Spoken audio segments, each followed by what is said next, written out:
This call is now being recorded. Call recording has now ended. Do you want to record calls without this announcement? In this video, I will show you how to record phone calls without a voice announcement on Android. So let's get started. First of all, open the Play Store and search for TTSLexx.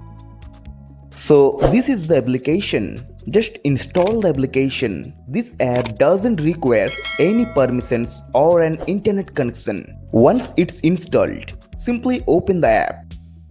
Then tap on Preferred Engine. After that, here you select TTSLexx and tap on OK. Now exit the app. Then open the recent app screen on your phone and tap on Clear All. Now for an example, if I make a call and tap the record button, you will notice that there is no call recording announcement. Okay guys, if you found this video helpful, please like the video and subscribe to the channel.